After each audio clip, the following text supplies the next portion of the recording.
Boa noite. Após a aprovação na Câmara dos Deputados no final de fevereiro, tramita agora no Senado a proposta de reforma da Previdência do setor público federal, com a criação da Fundação de Previdência Complementar do Servidor Público Federal, a FUNPRESP, e de 3 novos fundos de pensão. No regime atual, a aposentadoria do servidor federal é calculada através da média dos salários, podendo ser superior ao do regime geral, cujo limite de proteção máximo é de R$ 3.916. Com o novo regime, o servidor federal que quiser uma aposentadoria acima do teto do INSS deverá optar pela Previdência Complementar. Defensores da proposta, entre eles o governo federal, argumentam que a medida ajudaria a solucionar o problema do déficit da Previdência. Aí você tem uma discussão conceitual, mas no ano passado se dizia que o déficit foi de 950 mil servidores federais e militares aposentados, foi de 56 bilhões de reais. Na iniciativa privada, 28 milhões de aposentados e pensionistas determinaram um déficit de 36 bilhões de reais. Os opositores da Previdência Complementar dizem que a criação de um fundo privado não irá resolver o problema do déficit, colocando nas mãos dos futuros servidores uma dívida de gerações passadas. O Brasileiras.org de hoje discute a Previdência Complementar para o setor público federal. Vamos entender as razões da proposta, que vem desde os tempos de Fernando Henrique Cardoso, passando pelo governo Lula. E por que o atual sistema de aposentadoria do setor público precisa passar por mudanças. Além disso, como funcionam os atuais fundos de pensão, como o Petros, e quais as garantias da FUNPRESP. Para falar do tema, recebemos em nosso estúdio em Brasília o secretário de Previdência Complementar do Ministério da Previdência, Jame Maris. E no nosso estúdio de São Paulo, o diretor administrativo da Petros, Fundo de Pensão da Petrobras, Nilton Carneiro da Cunha, e a vice-presidente do Sindicato dos Servidores do Poder Legislativo Federal e do Tribunal de Contas da União, o Sindileges, Luciene Pereira. Contamos também com a participação da jornalista Ana Luísa Médici. Lembrando que o programa de hoje é ao vivo, então você pode acessar o www.brasilianas.org e enviar suas perguntas ao programa. Nesse primeiro bloco, vamos entender como o atual sistema previdenciário para os servidores federais funciona e quais os principais pontos de transformação que um fundo de pensão pode trazer para os futuros servidores. Por que se criar 3 fundos, para o Executivo, o Legislativo e o Judiciário? E quais as implicações no regime geral e como se dará a gestão da FUNPRESP? Antes, nós vamos ver a opinião da professora Zélia Pierdona, especialista em Direito Previdenciário. Para ela, que também é Procuradora-Geral da República aqui em São Paulo, a Previdência Complementar não vai diminuir o déficit da Previdência. O déficit vai ser aprofundado com a criação da Previdência Complementar. Eu dizer que são 4 fatores. O primeiro, até 1993, nenhum servidor público federal contribuía para suas aposentadorias. E hoje eles estão aposentados. Segundo, até a Constituição de 88, a grande maioria dos servidores públicos estavam vinculados ao regime geral, hoje ao INSS, seriam hoje vinculados ao INSS. E, portanto, esses contribuíam, mas contribuíam até o limite de proteção do INSS, que hoje é R$ 3.916. E hoje esses servidores estão recebendo aposentadorias ou pensões que superam em muito esse valor. Nós temos exemplos de pessoas ganhando 20, 24 mil e que contribuíam até 4 mil, 3.916, praticamente 4 mil reais. O terceiro, o governo coloca a proteção dos militares, que eles ainda hoje não contribuem. Os únicos servidores públicos federais que não contribuem são os militares. Então, não estou dizendo que eles devem, o fato deles contribuir ou não é uma decisão do Congresso Nacional dos Representantes da Sociedade Brasileira. Só que isso não pode ser posto como déficit. E quarto, tem também servidores no âmbito do Distrito Federal que recebem da Previdência Federal e que não são abatidos, esses servidores ou esses valores, não ingressam as receitas, as contribuições deles. Bom, para começar o nosso debate aqui, eu queria primeiro perguntar ao Jame Maris, que é secretário da Previdência Complementar do Ministério da Previdência em Brasília, para explicar em linhas gerais como que vai funcionar esse FUNPRESP e como que vai ser essa transição do sistema atual para o novo sistema. Boa noite. Boa noite, Luiz Nassif. Boa noite, ouvintes da TV Brasil. O governo federal, Luiz Nassif, precisa redesenhar o futuro previdenciário brasileiro. E, para isso, ele respeitará o direito adquirido e a expectativa de direito dos atuais servidores. Isto é, nenhum servidor público hoje integrante da carreira da União será afetado pelas reformas. Estamos criando novas leis, novos critérios para o futuro servidor público. Ele vai se aposentar com o teto do INSS, garantido pelo Tesouro Nacional, 3.916, continuará contribuindo sobre esse teto 11%, a União continuará contribuindo com 22%, e se houver algum déficit, que eu não acredito, a União bancará.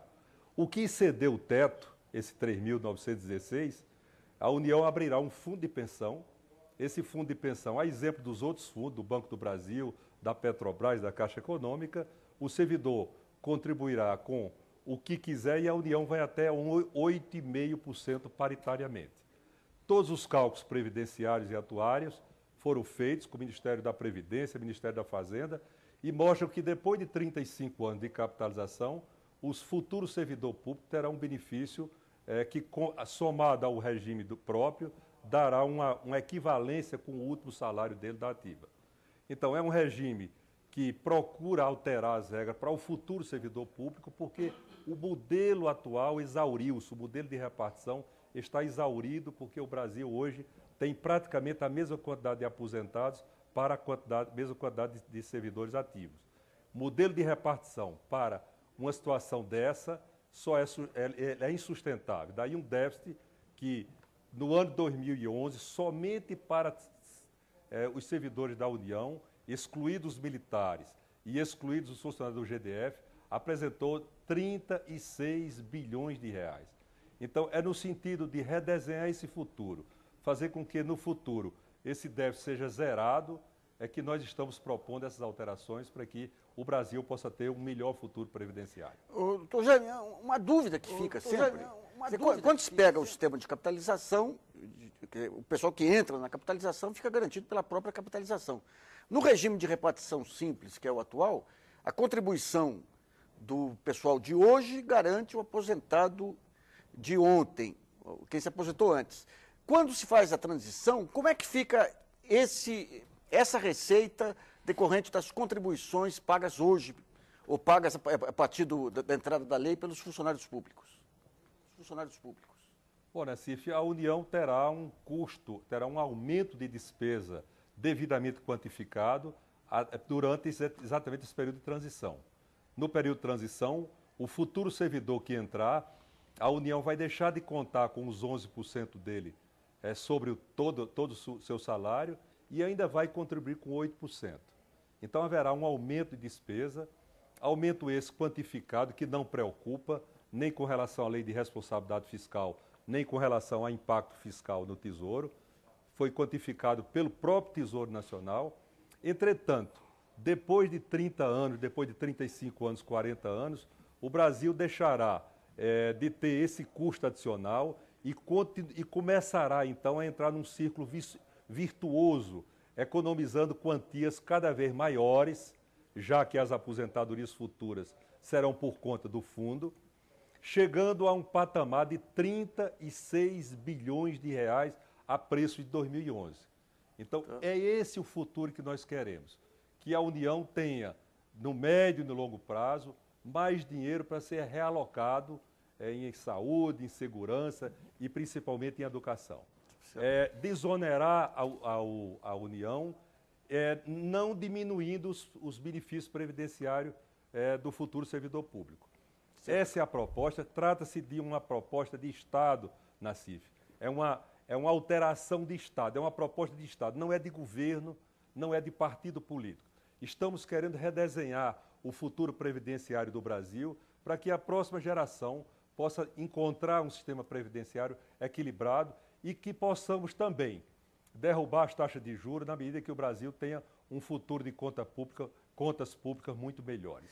Então, essa é a proposta. A discussão estamos desde maio travada com as entidades, com o sindicato, e principalmente para mostrar ao Brasil que a presidenta Dilma tem uma proposta de realmente assegurar um futuro promissor para este país, que tanto foi o país do futuro e agora chegou a hora de ser o país do presente. Obrigado, gente. Luciane, obrigado. Além de ser aqui do sindicato, você é especialista em lei de responsabilidade fiscal. Como é que você vê essa transição do regime atual de repartição simples para o regime de capitalização? Boa noite, Nassif. Boa noite a todos. Esse é um tema que é permeado de muitas falácias e alguns mitos, né? Foi dito aqui que o déficit do servidor público civil, porque de tanto nós falarmos, porque antes o governo apresentava um déficit de servidores militares do DF na conta do servidor público como um todo e apresentava a FUNPRESP como uma solução para todos os problemas das finanças em termos previdenciários. Então, esse é o primeiro ponto. Os gastos da União com aposentadorias e pensões em 2011 não chegaram a 36 bilhões, chegaram a 28,8 bilhões. Esses são os gastos de aposentadoria e pensão, que é a análise que eu preciso fazer até para ver essa questão do impacto fiscal, porque são só esses dois elementos da cesta de benefícios que são considerados. Então, esse é um ponto que precisa ficar claro. É isso que está sendo discutido, já que FUNPRESP só alcança as aposentadorias e pensões. Então, assim, reduzindo o valor, que não são de 36 bilhões, com a decisão que coloca as contribuições dos futuros servidores e sabe-se de ouvir dizer, né, porque o governo, diferentemente do que o Jaime Mariz coloca, ele não apresenta os números oficiais. Esses números não foram apresentados ao Congresso Nacional. O Poder Executivo acha que é o dono do orçamento da União. Então, ele não vê que tem outros poderes independentes e que tem o seu quadro próprio de pessoal, né? Então, eles fazem os cálculos e ficam só com eles, esses cálculos. Com as contribuições que vão ser postas no mercado de títulos, eu vou ter, durante 35 anos, um crescimento vertiginoso das aposentadorias e pensões. E esse tipo de despesa ele terá que ser custeado com recurso do Tesouro Nacional, sem dúvida. Eu não entendi o crescimento vertiginoso. Por que o crescimento vertiginoso de aposentadoria e pensão? Porque nós, servidores públicos que estamos hoje na ativa, vamos nos aposentar e quem nos substituir não vai contribuir para nos custear, tá certo? Então, eu terei que lançar mão de muito mais recursos do Tesouro Nacional para custear essa geração que está aí. Então, em 35 anos, eu vou ter um crescimento muito grande das aposentadorias e pensões custeadas com dinheiro do Tesouro, ou seja, com impostos.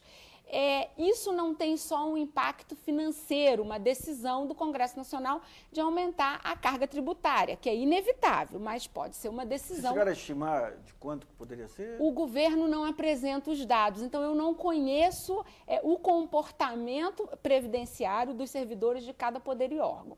E mais, quer dizer, eu não tenho só esse impacto financeiro, eu tenho também o impacto fiscal, e fiscal não se confunde com financeiro.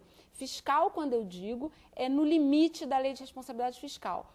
Por quê? Porque as aposentadorias e pensões que são pagas com o recurso dos impostos, elas são computadas para o limite. Então, hoje, no Judiciário, apenas 6% das aposentadorias e pensões que são pagas com dinheiro do Tesouro.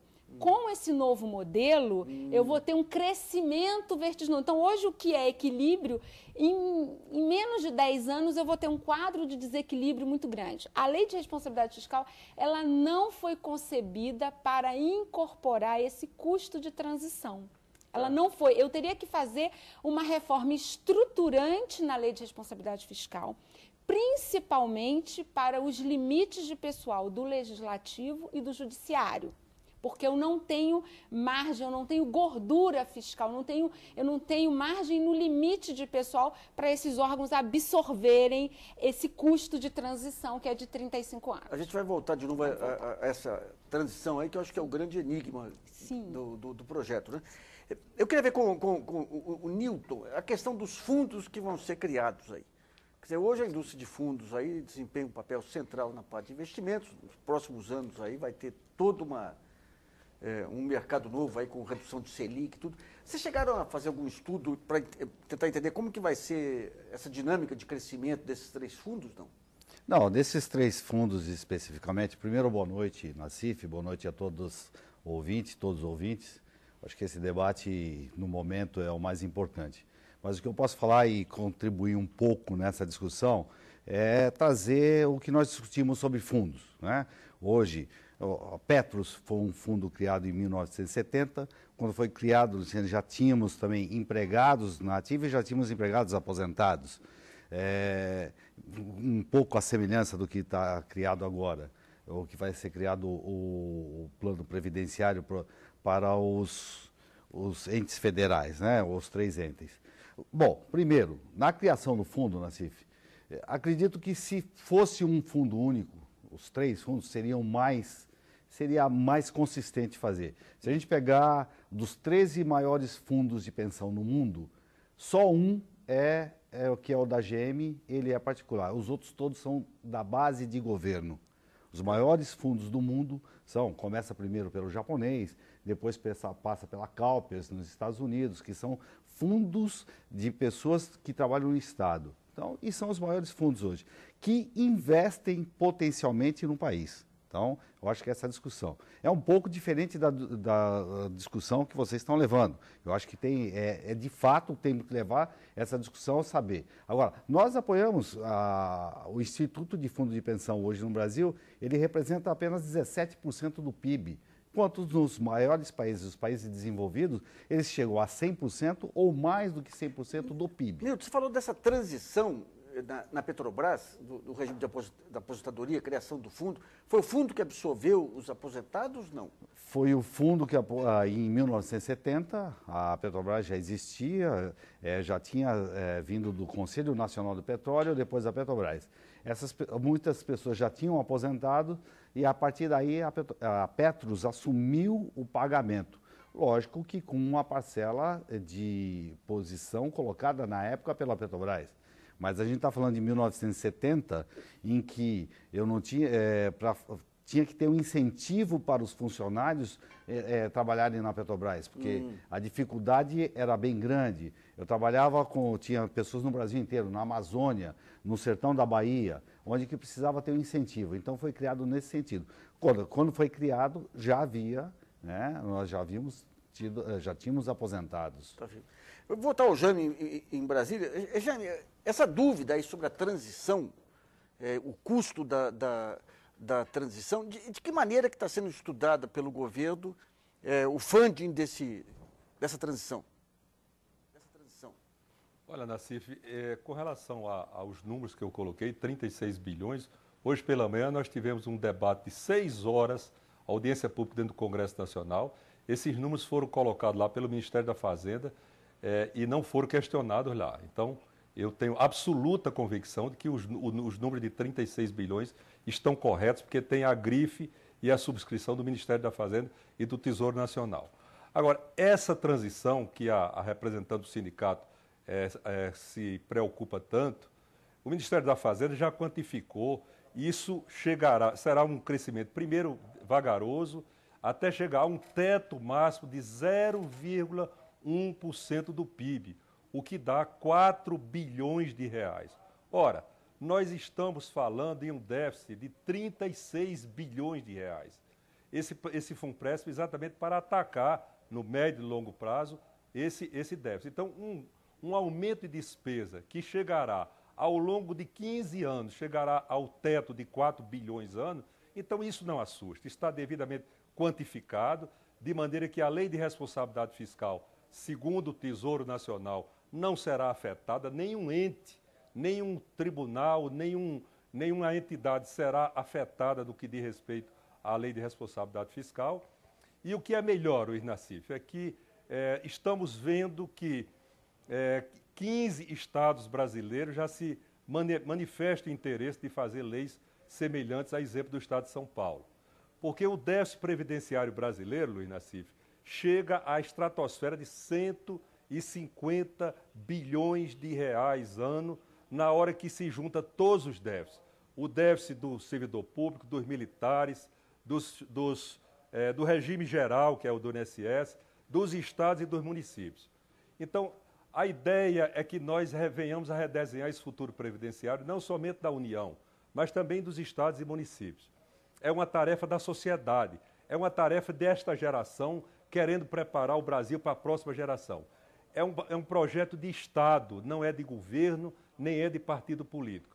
E tenho certeza de que o Brasil, no dia seguinte à sanção desta lei, ele terá uma nova análise de suas contas públicas, abrindo mais para a queda de juros, que é o que todos nós queremos, que todos nós combatemos. Então, abrir-se-á no Brasil um círculo virtuoso para que comece a se redesenhar um futuro previdenciário menos preocupante, com queda de juros e com uma liberação de recursos no médio e longo prazo, para que o Brasil possa dar outras destinações, principalmente para a saúde e para a educação.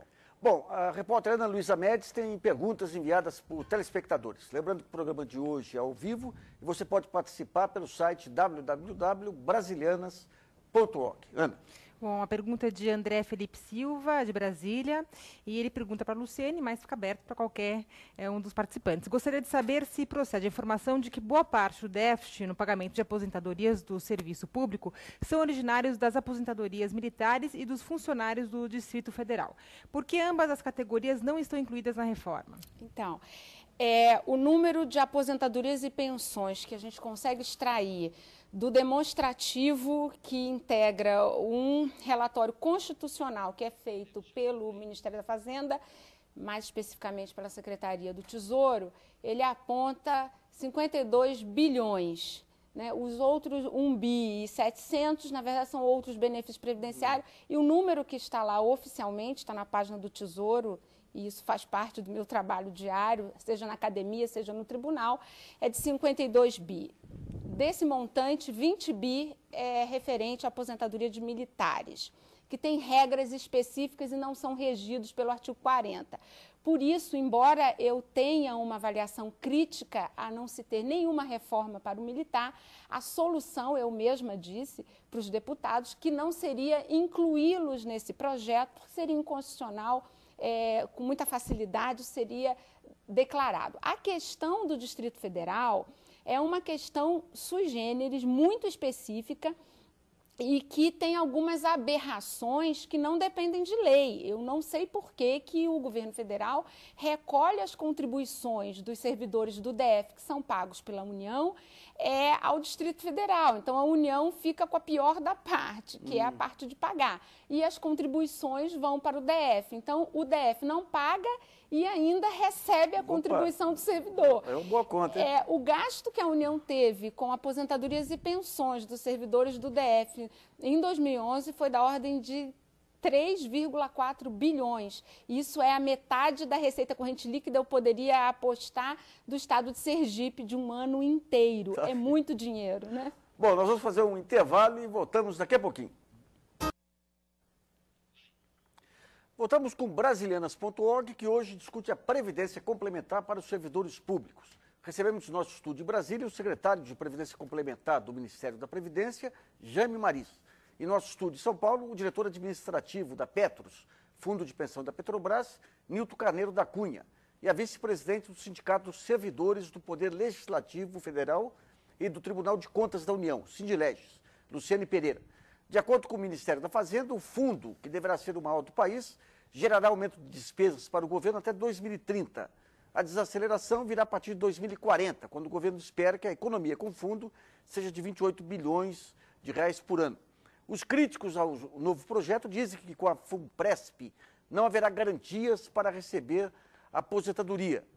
Segundo a professora de Direito Previdenciário Zélia Perdona, Procuradora-Geral da República em São Paulo, os congressistas deveriam avaliar a criação do fundo depois da União definir seu próprio regime, o seu regime próprio.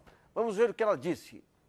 Nós temos aqui que pagar um jantar do passado, um jantar que foi servido ontem, mas eu não posso exigir que só os novos servidores paguem esse jantar.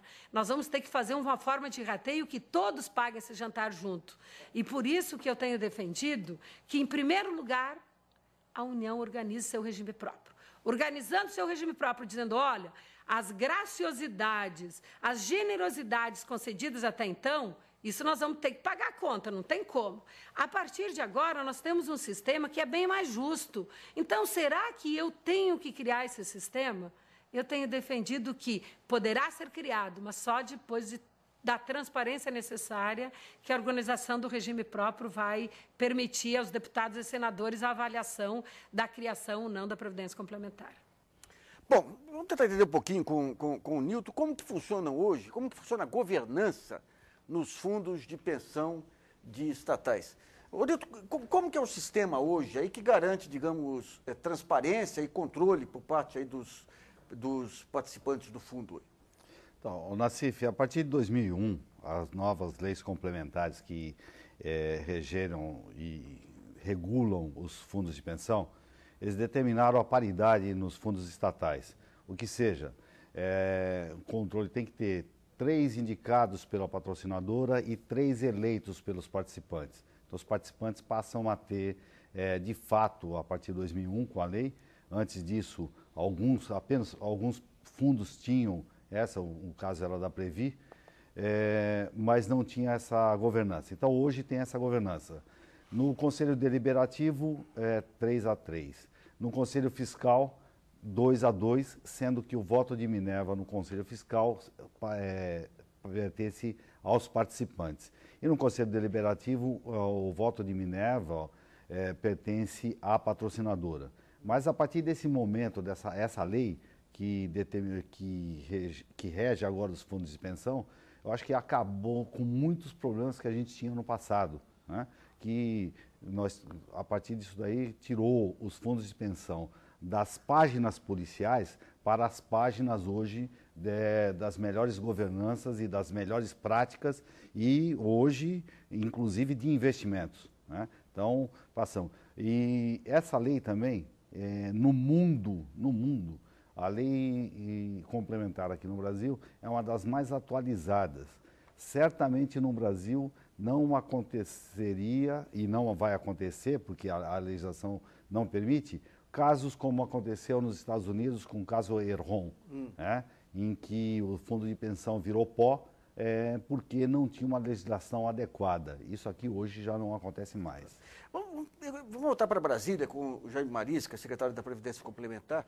Ô, Jaime, só para entender um pouquinho esse novo fundo, 2 questões. Esse novo fundo que vai ser criado, você tem os fundos de contribuição definida, ou seja, o valor da contribuição é dado e depois a aposentadoria, o benefício depende da capitalização. E você tem os fundos com benefício assegurado lá.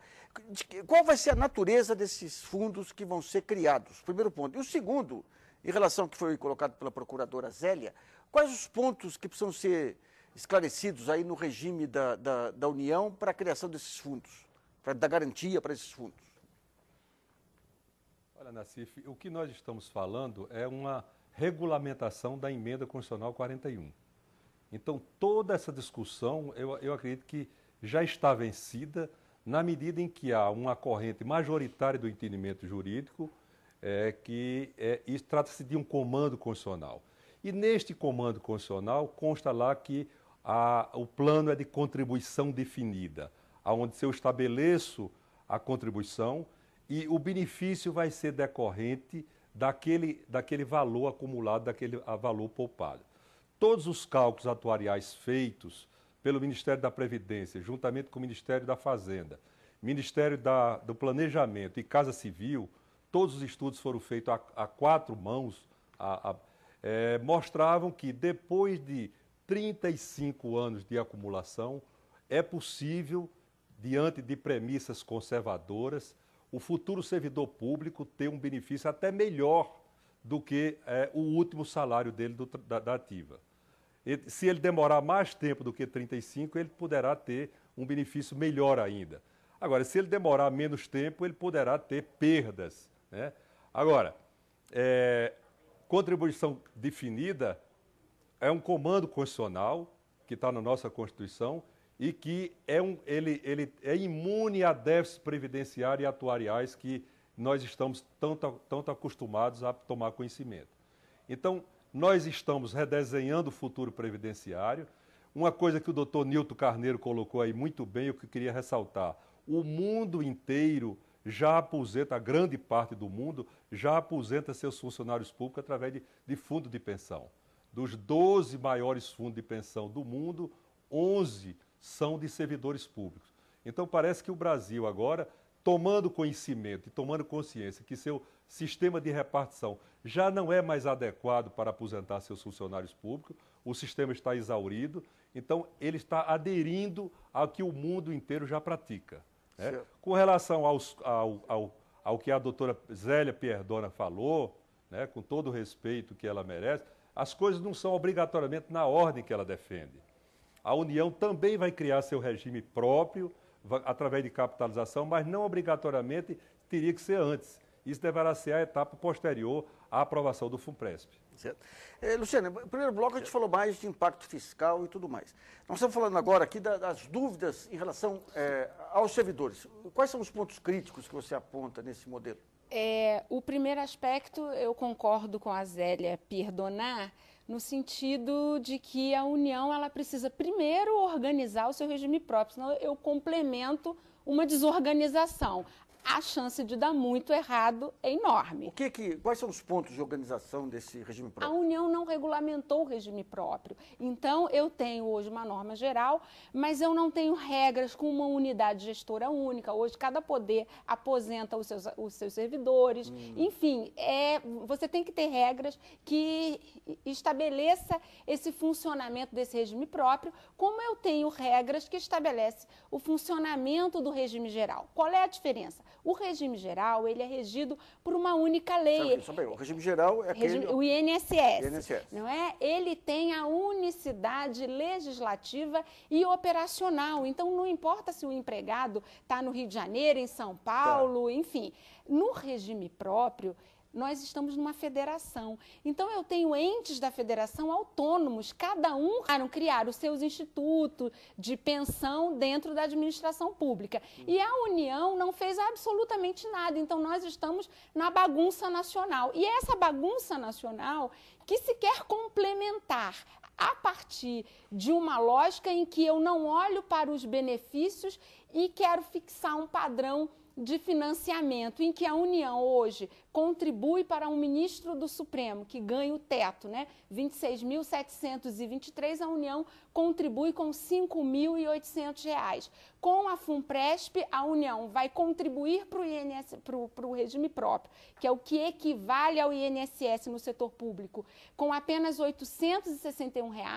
Para a FUNPRESP, a União contribuirá com R$ 1.938, que ao todo dá uma contribuição de R$ 2.800. Então, ao fim e ao cabo, a União com a FUNPRESP, ela reduz a participação dela enquanto ente patronal. Sim, mas os novos funcionários que entrarem no mercado aí vão contribuir com valores... Eles vão contribuir o que nós contribuímos hoje, R$ 2.900. Então, mas usando a capitalização, você consegue, a médio prazo aí... É que o governo aposta em taxas de juros exorbitantes. Os melhores economistas... Qual é a taxa que o governo está usando? O governo está usando de 5% a 6%. Os economistas não apostam em mais de 3%, 4%. Então, eu vou perguntar para o Nilton aqui. Se for pensar a médio prazo aí, 6% é muito alto para uma economia emergente, mas com juros decrescentes?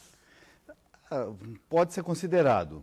É muito alto, e tanto que nós nos fundos de pensão, atualmente, principalmente os grandes fundos, estão se preparando e os nossos investimentos estão saindo da renda fixa, indo para a renda variável. De que forma? Entrando em empresas, entrando na infraestrutura, principalmente para que a gente possa ter um retorno melhor do que somente sair do conforto da taxa de juros hoje colocada. Se pegar os fundos internacionais, qual que é a taxa atuarial dela? A taxa atuarial é, digamos, aquela taxa mínima que tem que garantir para o seu beneficiário, né? Tem fundo que até é 0%. Né? Mas aí nós estamos falando de uma outra realidade. A realidade que a gente vê hoje no Brasil econômico é de muito pouco tempo para cá, né? 2003 para cá, que a gente pode ver o ressurgimento e a gente passando para uma nação realmente com perspectivas futuras. Tá? O que nós estamos falando de outras que pode ter taxa zero é que já tem a economia pujante. Inclusive, hoje começa a inverter os papéis. Né? Então, mas hoje, de fato, o que a gente discute é como que a gente sai do conforto da taxa de juros de ficar só na aplicação de títulos do governo. Eu acho que essa é a grande discussão e isso nos remete a essa discussão. Você queria... Eu queria fazer só uma observação. As empresas, sejam elas estatais ou sejam as empresas privadas que criam um fundo de pensão, elas não reduzem a contribuição dela para o INSS. Para um empregado que ganha a mesma coisa que um ministro do Supremo, os R$ 26.700, a empresa contribui para o INSS R$ 6.100 e mais de 7% a 17%, no caso da Previ, contribui sobre o salário total para o fundo de pensão, o que daria uma contribuição aí de R$ 4.500. Então, o que se quer com a FUNPRESP é que a União faça uma retirada total da sua condição de patrão, e isso é algo assim inaceitável. O que foi dito também em relação aos fundos de pensão do mundo, que 11 fundos de pensão são do setor público, só se esqueceu de dizer que apenas um é de contribuição definida e que todos os outros são de benefício definido. Então, esse servidor público, ele sabe com quanto ele vai se aposentar. E mais, a contribuição, no caso da Holanda, que é o grande paradigma para o governo federal, a contribuição do Estado é de 16%. Do empregado de 8% e só para os benefícios programados, ou seja, aposentadoria por tempo de contribuição. Aposentadoria de risco, que no caso do setor público é extremamente grave para a Polícia Federal, que tem uma situação de risco muito grande, eu tenho aportes adicionais do Estado. A União quer uma contribuição de 7,5%, e para esses benefícios de risco, para as mulheres, para professores que acabam se aposentando com tempo inferior, né, de contribuição, 5 anos menos, e no caso de benefício de risco, o policial pode ter um acidente de trabalho com 2 anos de trabalho, então ele não teve tempo para contribuir. E o que a União prevê para benefício de risco? 1% apenas para isso tudo, na verdade. Bom, vamos a mais uma pergunta que a Ana Luísa selecionou dos telespectadores. Lembrando que o programa de hoje é ao vivo, você pode mandar sua pergunta pelo site www.brasilianas.org. Ana. Nassif, a pergunta de Roberto Machado, de Brasília, e ele fala o seguinte: até que ponto a reforma não equivale a uma privatização da Previdência Pública? Com o FUNPRESP, os valores arrecadados poderão circular no meio financeiro, o que até agora não é permitido. Isso não é privatizar?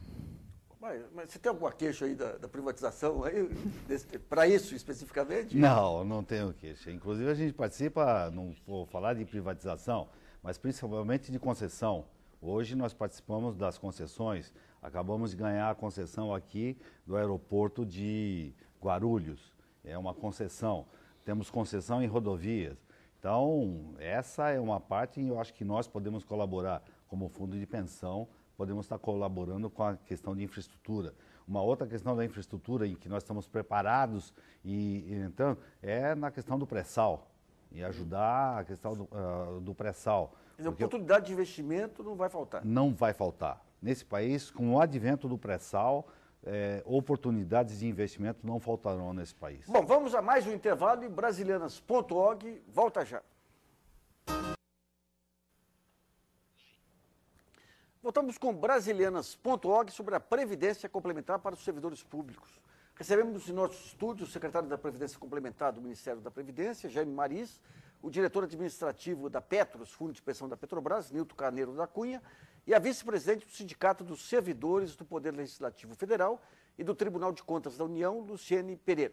Nesse último bloco, vamos discutir o modelo geral dos fundos de pensão e como eles podem resolver os problemas da Previdência. Antes, vamos ver o que pensa o gerente de pesquisa da Diretoria de Estudos Sociais do IPEA, Jorge Abraão de Castro. Para ele, existem alguns fatores que devem ser considerados para garantir a eficiência do fundo. Vamos ver. Este fundo geral, ou estou chamando de FUNPRESP, né? Ele é movido, e a sua taxa de reposição, ele é movido por 2 elementos de risco importantes. Um é a longevidade e outro é a rentabilidade da aplicação. Então, a longevidade tem a ver com a alíquota de contribuição. Dependendo da alíquota de contribuição, pode ser que você chegue a determinada idade e acabou o recurso que você tinha previsto, entendeu? E aí você não vai ter mais uma remuneração justamente quando se precisa mais. Né? Para chegar aos 80. Vamos supor que você calculou de viver 80 anos e vai viver 90. Os últimos 10 anos você estaria fora sem nenhum tipo de remuneração. Né? Outra coisa é a rentabilidade da aplicação. Como ele é um fundo, né, que vai compor um sistema que vai buscar rentabilidade do mercado, entendeu? Vai estar muito relativo ao que o mercado está oferecendo, entendeu? Vamos supor, um fundo deste, com rentabilidade baixa, pode trazer certos prejuízos, certo? Aos aposentados e pensionistas. Eu vou sintetizar um pouco o que a Luciene coloca, as dúvidas que ela coloca, até para apresentar ao doutor Jaime Marisla. O ponto central é o seguinte, esse fundo vai ser de contribuição definida, ou seja, o que está definido é quanto o funcionário, o novo funcionário vai ter que pagar por mês aí. Agora, o que ele vai receber, o benefício, vai depender justamente da capitalização do período. A capitalização depende das contribuições dele, da União, e da rentabilidade que se espera ter naquele fundo. As dúvidas que ficam é o seguinte, o que a União vai colocar junto com ele é suficiente para ter essa capitalização? E a segunda dúvida é o seguinte, no médio e longo prazo, uma taxa de 6,5% de rentabilidade ao ano, ela é realista? E se não der certo, como que fica a situação do aposentado? Essas são as dúvidas que eu queria sintetizar aqui para o doutor Jaime Marisla. Pois não, Nassif, eu quero fazer uma correção à representante do sindicato, que todas as simulações feitas pelo Ministério da Previdência, Ministério da Fazenda e Planejamento, previam uma taxa de 5%, não mais do que isso. Apesar de saber que no governo Lula a rentabilidade dos fundos superaram os 10%. Então, todas as simulações nossas foram feitas com premissas conservadoras, utilizando taxa de longevidade extremamente mais conservadoras também, mais longevas, de maneira a ter cálculos atuariais conservadores para nos assegurar que o benefício a ser constituído durante os 35 anos da vida laboral do futuro servidor vão ser suficientes para lhe dar um benefício complementar que vai assegurar, se não for a paridade, talvez supere a paridade. Agora, com relação a um ponto que eu quero novamente concordar com o doutor Nilton Carneiro, com de respeito à necessidade dos fundos saírem da comodidade dos títulos públicos, né, para ir tentar investir em outros ativos que dêem rentabilidade maior. É fundamental. Essa experiência nova com a parceria dos fundos agora dos aeroportos mostrou que eles têm uma alta capacidade de contribuir para o desenvolvimento do Brasil. Então, eu quero dizer que, mesmo assim, a rentabilidade programada foi de 5%. E eu tenho absoluta convicção, aliás, todo o governo tem convicção, de que essa rentabilidade será superada em muito. E outro detalhe, Nassif, que eu queria colocar é que isso não se trata de privatização do sistema de previdenciário brasileiro. O INSS, que atende a 29 milhões de brasileiros, continua do jeito que está, continua público, sistema de repartição garantido pelo Tesouro, e o sistema de nós, servidores públicos da União, continuará até o teto sem qualquer alteração. O que nós estamos fazendo é uma alteração para aqueles que ganham acima do teto, para que se busque novas maneiras de complementar essa aposentadoria acima do teto. É uma maneira que o Brasil, a Europa nos diz que nós fizemos nos últimos 12 anos uma remodelação completa do nosso sistema de previdência complementar, o que nos dá uma garantia e uma segurança muito grande. Então, eu quero reativar o compromisso da presidenta Dilma e do ministro Garibaldi Filho em o serviço público ser de boa qualidade e que o funcionário público futuro possa ter uma aposentadoria de boa qualidade e com um futuro tranquilo. Não se trata de privatização, se trata em desonerar o Estado para que esses déficits do previdenciário sejam diluídos no médio e longo prazo para que o Brasil possa ter um futuro previdenciário menos preocupante.